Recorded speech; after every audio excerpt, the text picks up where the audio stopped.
27 de outubro. Começa agora o programa Hora e a Vez da Pequena Empresa. Confira no programa de hoje o advogado Marcos Tavares Leite comentando sobre a terceirização da contratação de trabalhadores para atividades fim das empresas. O professor Edmundo Medeiros voltando ao tema e analisando a decisão do STJ de criminalizar a conduta de não pagamento do ICMS. E nesta semana o presidente do Simp, Joseph Cury, recebe Ana Paula Sack, João Luiz e Francisca Grosstein, que falaram sobre o NAF, Núcleo de Apoio Contábil e Fiscal da Receita Federal. Estamos no ar.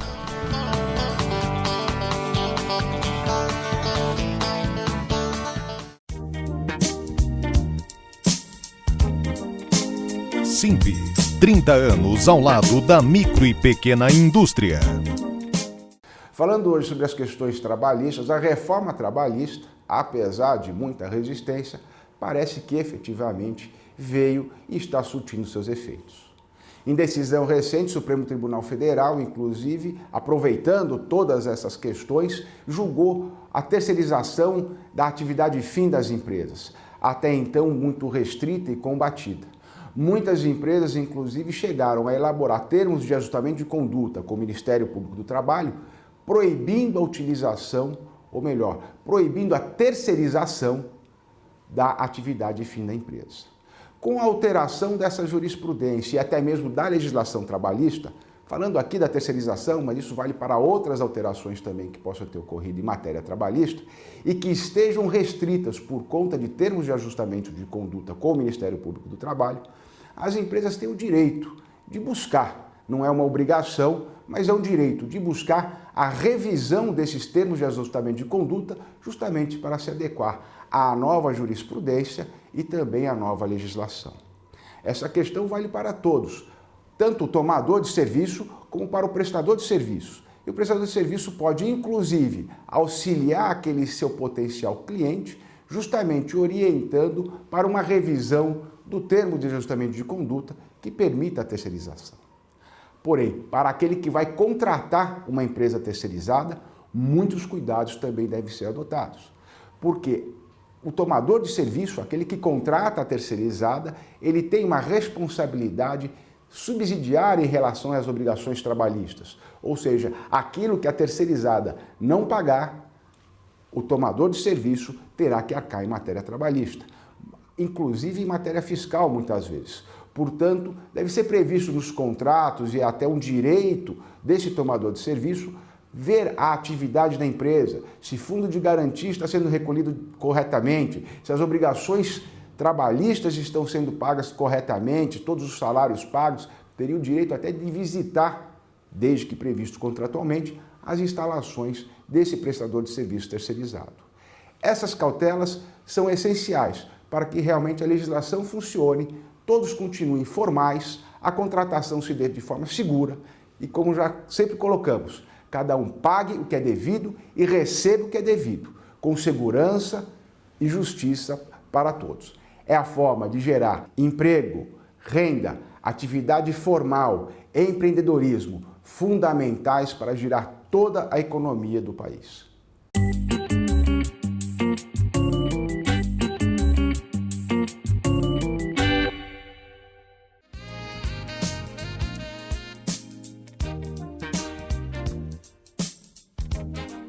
A 33ª edição da Bienal de São Paulo acontece até o dia 19 de dezembro. A mostra ocorre, como de costume, no pavilhão da Bienal no Parque do Ibirapuera. O evento tem entrada gratuita. A Bienal de São Paulo acontece a cada 2 anos na capital paulista desde 1951 e é a maior exposição do Hemisfério Sul. É considerada um dos principais eventos do circuito artístico internacional, junto à Bienal de Veneza, na Itália. O tema desta edição é Afinidades Afetivas. A proposta é aproximar arte e público em uma mostra mais preocupada com a experiência do espectador. Visite! Uma decisão recente do Superior Tribunal de Justiça que avaliou uma situação de natureza penal tem causado muita repercussão no meio jurídico e o pior, tem gerado muita ansiedade, muito estresse por parte dos empresários que, de forma geral, poderão ser afetados por este novo entendimento do Superior Tribunal de Justiça. Eu me refiro à decisão em que a primeira sessão criminalizou a conduta de não pagamento do ICMS. Tendo em vista as diversas questões e dúvidas que surgiram, principalmente por parte dos empresários, eu vou buscar agora responder as principais questões que foram decorrentes desta decisão adotada pelo STJ. A primeira questão diz respeito a esta decisão do STJ, ela necessariamente vincula as decisões a serem tomadas pelos juízes de instâncias inferiores? A resposta é não. Ela não tem efeito vinculativo. Isso significa que esta decisão é importante, sim, ela tem um forte poder de influenciar decisões de instâncias inferiores, mas não necessariamente juízes de primeira instância ou até tribunais estarão obrigados a aplicar este entendimento do STJ. A segunda questão é a seguinte: esta decisão do STJ, ela aplicou de uma forma diferente a lei de 1990 ou ela criou uma situação que até então não havia sido sequer cogitado pelos tribunais brasileiros? A decisão do STJ, de fato, inova ao considerar crime o mero não recolhimento do tributo. A Lei 8.137 de 1990 considera condutas criminais, ou seja, condutas passíveis de punição, aquelas que omitem, que fraudam, que alteram documentação com a finalidade de ocultar uma obrigação tributária do fisco. É por essa razão, por exemplo, que quando uma empresa é autuada, o próprio texto da autuação indica a possibilidade de que a Polícia Fazendária será notificada para averiguar a eventual ocorrência de crime. Muito bem, pela decisão do STJ, a empresa que comunica ao fisco que deve um determinado valor a título de ICMS, mas não recolhe esse valor, isto somente poderia ser considerado uma conduta criminosa. De fato, é um entendimento que inova, que diverge sob o ponto de vista da maioria dos juristas, diverge frontalmente do sentido da lei e, evidentemente, preocupa com razão os empresários que até então não tinham problemas de natureza criminal com o mero não recolhimento de tributos como o ICMS, o IPI, o PIS e a COFINS não cumulativos.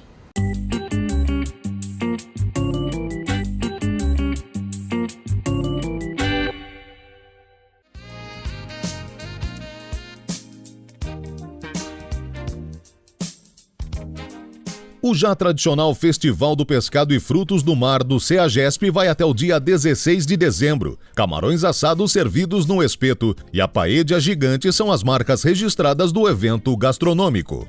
Pelo preço fixo de R$ 79,90 por pessoa, o público poderá comer cerca de 40 opções de pratos. As bebidas e sobremesas serão cobradas à parte. Semanalmente, novas receitas entram para o cardápio.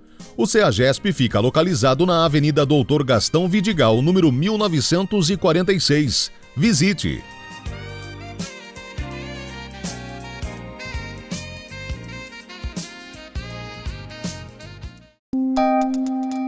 Entrevista da semana.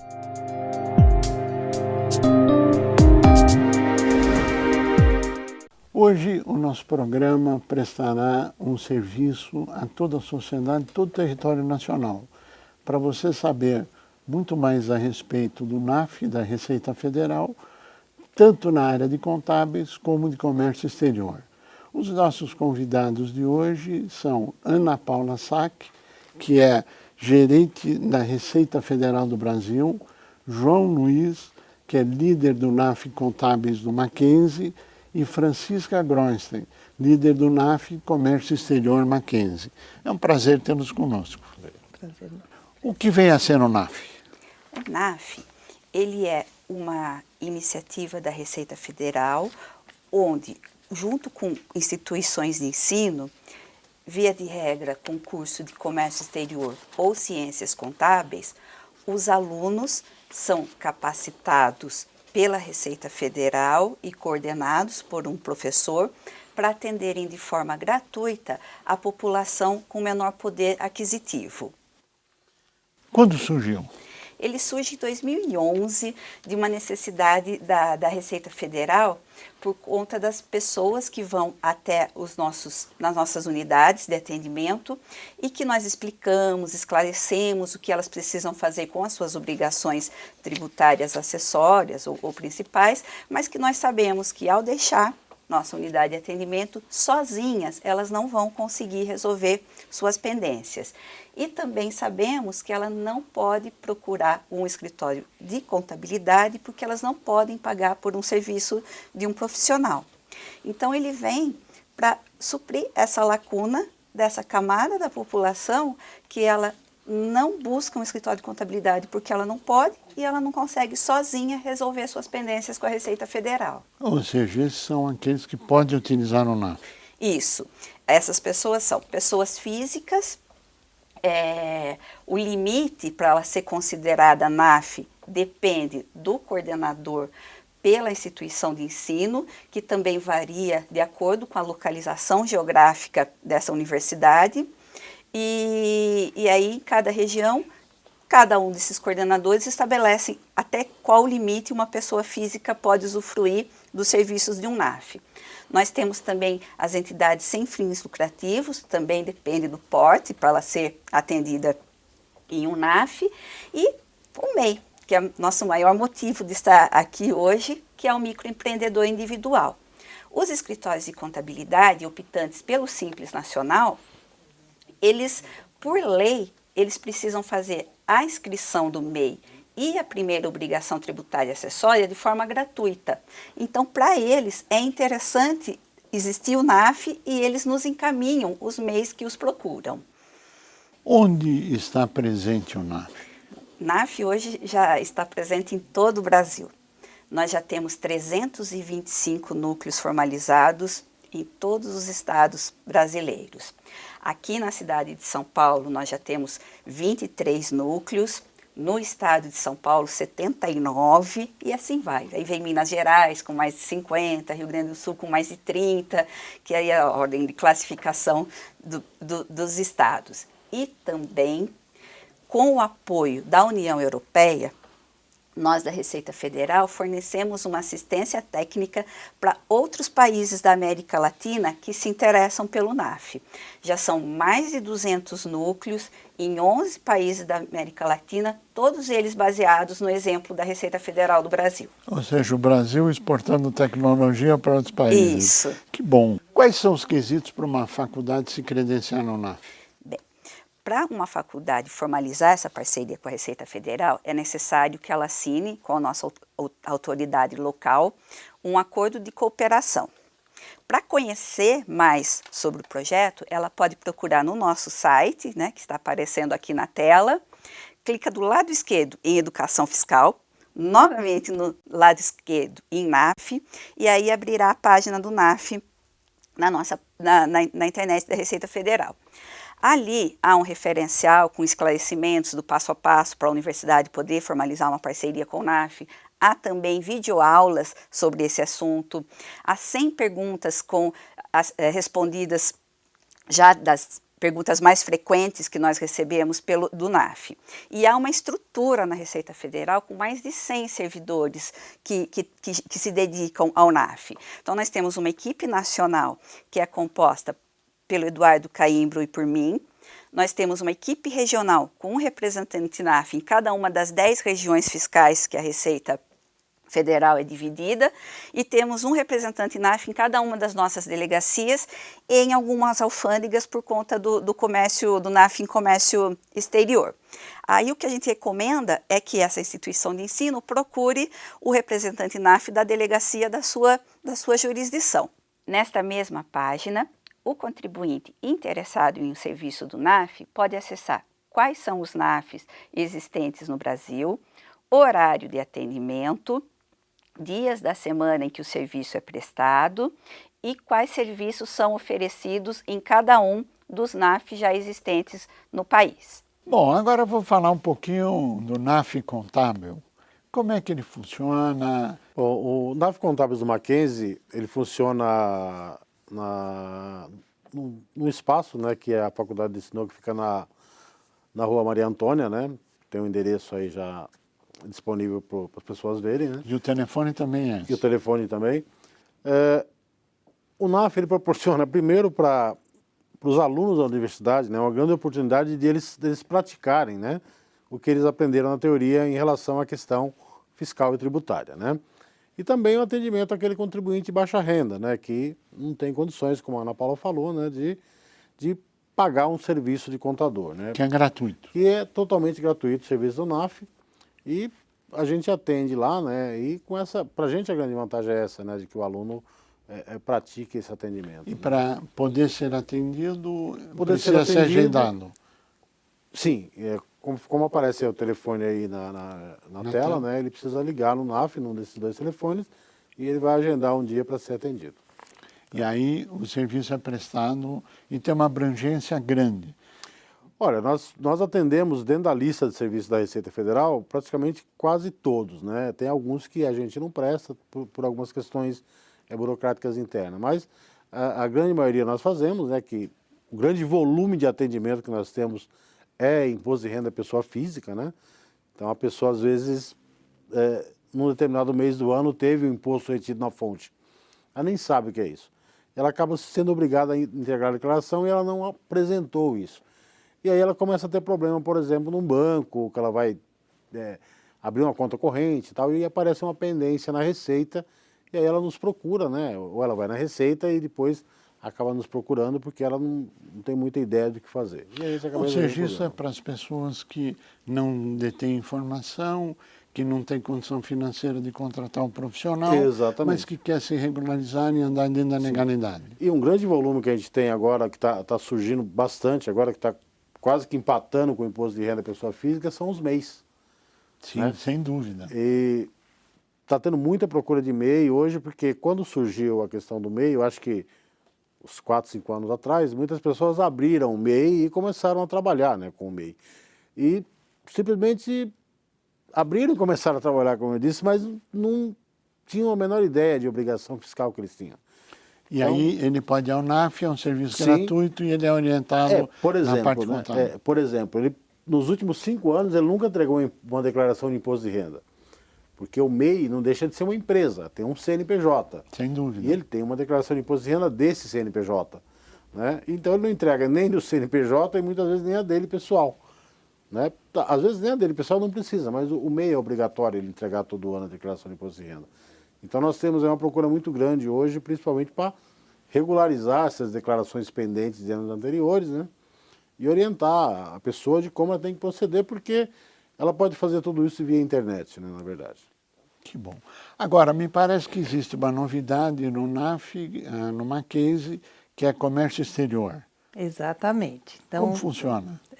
O NAF de comércio exterior no Mackenzie está iniciando suas atividades agora, então, portanto, nós estamos na fase de divulgação desse serviço, portanto, essa iniciativa que o SINPE nos permite é preciosa, da qual agradecemos muito. Nós que agradecemos. E o NAF de comércio exterior, então, ele, na verdade, melhora o nosso curso de comércio exterior no sentido de que o nosso curso pode formar profissionais mais qualificados para o mercado de trabalho. Que também é gratuito. Que também é gratuito. Então, na medida em que os alunos podem vivenciar na prática os conteúdos que eles têm em sala de aula, não é mesmo? atendendo também MEIs e microempresas que queiram se dedicar à atividade de importação e exportação. Agora, como é que o NAF Comércio Exterior tem alguma interface com contábeis, com o NAF Contábeis, ou não existe interface? A interface é assim, nós atendemos o mesmo espaço que a Universidade Presbiteriana Mackenzie nos disponibiliza, no mesmo endereço que o professor João Luiz disse, que está aparecendo aqui também na e no tela. Mesmo telefone? No mesmos telefones. Também atendemos mediante agendamento. Então, o atendimento é feito por um aluno, sempre supervisionado por um professor da área de comércio exterior.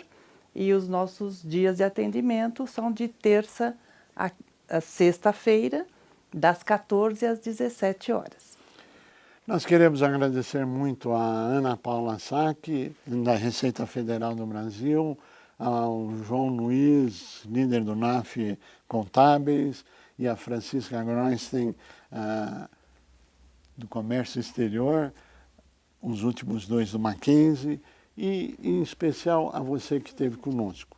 Eu acho que esta foi uma prestação de serviço para a sociedade e desejamos pleno êxito nessa tarefa em todo o território nacional. E eu só queria fazer uma ressalva, que no Brasil existem vários Brasis, que o critério da gratuidade depende do coordenador de cada região, porque aquele que é atendido em, por exemplo, São Paulo, não necessariamente será atendido no Maranhão ou Piauí em função do seu porte.